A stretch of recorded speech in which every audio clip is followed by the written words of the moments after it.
Hello, I'm Paul Risse, and this is my first podcast. I have been asking myself a question lately, and the question is, there are approximately 2 million podcasts in the world right now. Why do I need to do a podcast? Like, what should drive me to do a podcast when there's that much information out there? And I had to have a really, really honest conversation with my wife and daughter about it, and asked really good questions and kind of pursued there's an area of discontentness in my life. And if I look back at the last 2 years of my life, I'm pretty familiar with what the patterns are. I go to work, I do project managing, I come home, I work on the land, I build stuff, and hang out with my wife and my daughter. And that is the cycle. And that hasn't always been how my life has been. And there's been ways in prior years of my life that I could do ministry and see fruit in my life, and that hasn't been as readily available. And so in the last couple of years, I've done podcasts with some really big names, exploring some really interesting subjects, and the fruit that has come from doing those podcasts. I've had probably in between 40 and 50 phone calls with people who listened to those podcasts and called me, and some of them gave their lives to Christ, and some of us, sometimes we had really deep conversations. Sometimes I cried with people. Sometimes I just listened. But it's fruit. And if that is the fruit that has come from doing podcasts with other people, then that is going to be the reason why I do these podcasts. And there's going to be tons of subjects that I explore, and I'll probably pursue this for 2 years. And at the end of 2 years, if it hasn't got an audience, then I'll quit. But at least I'm going to go for it. So where am I at right now in my life? I'm 45 years old.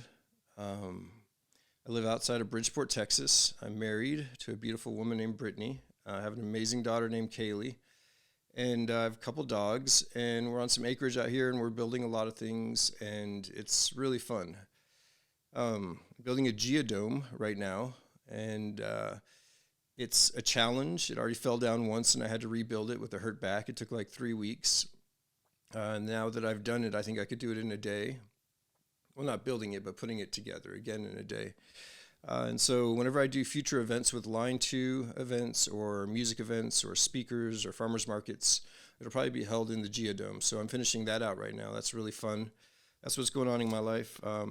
I have written one book called Kinda Tiny Home about the process of me going into Hyco, Texas, and building a home from scratch with no experience, and all of the frustrations that went with it, all of the ups and downs, the financial woes, the victories, the Holy Spirit whispering in your ear, keep going kind of stuff. And that book is available on Amazon. And then I'm writing another book, and hopefully it'll be out this month. It's called The Psychedelic Christian. And just the name, of that book alone, just the title will probably cause a little bit of energy to come up for both Christians and non-Christians alike. And in writing the book, God told me one thing, that was just to be honest.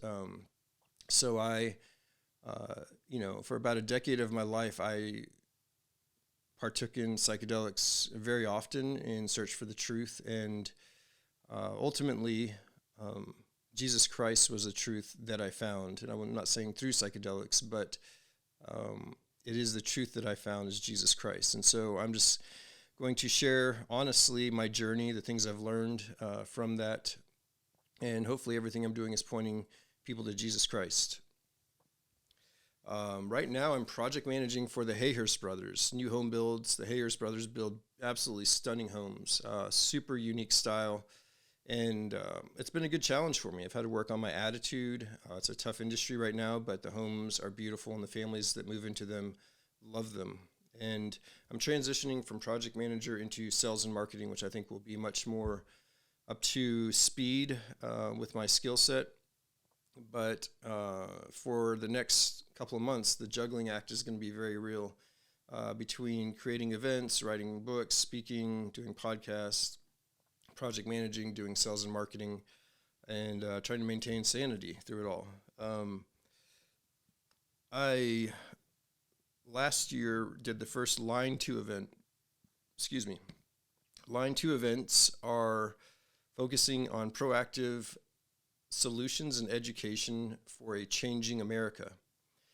And watching the last year and a half unfold, knowing people that have been affected in a very real way, mentally, spiritually, physically, emotionally, seeing for the first time in America censorship, seeing for the first time in America things that I've never seen before, the degree of manipulation, and also the degree of fear that is kind of dictating how many people are making choices right now. It made me have a desire to bring in speakers that are very gifted in their field and to educate people so that they're less fearful and have more hope, and created a community that started, and I'm hoping to build that community as well.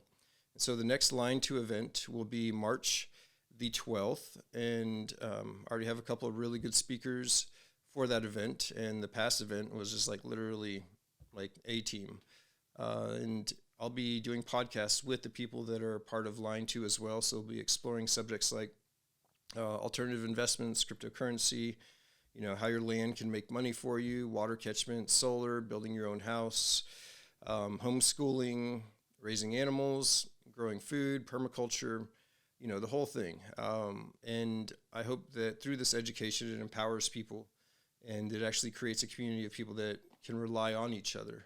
And so that's my intention with Line 2. I'll probably do that for 2 years and probably have around between 100 to 200 speakers that will be amazing for the next 2 years. So stay tuned for that. And, I was thinking, I always thought of this before, like I would say, like, what if I could get paid to do one thing in the entire world and I could pick it, what would it be?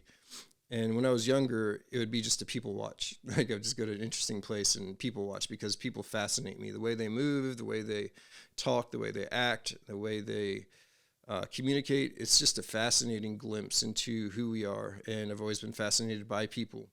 But recently in these podcasts that I've been doing, I have found that it's inspired growth in me to be challenged through these conversations and also to reach an audience. And I think if I could get paid to do one thing now, it would just be to have interesting conversations with people and explore subjects in a very honest and truthful way. And so that's what I'm going to be doing. And this is the first podcast that I'm doing, and it's by myself. And this is probably my absolute least favorite form of communication. It's like, yeah, just let me talk, I would rather explore a subject with a person or answer a question, something more direct where I'm speaking to a specific perspective.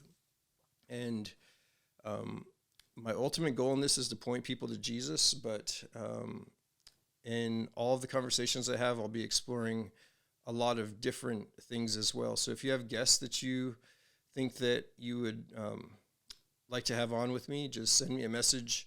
And also, I feel at this time in human history that people are searching for answers and honestly barely holding on to sanity for many people. The world is being tried right now, and there's one solution, and the answer is having a relationship with Jesus. And that is what I intend to do, is to point people towards that.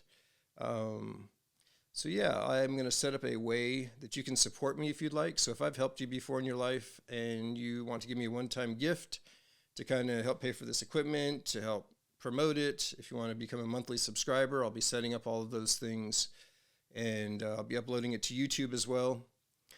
And it should be interesting and fun. So I look forward to the next 2 years, and tune in. Thank you, and God bless.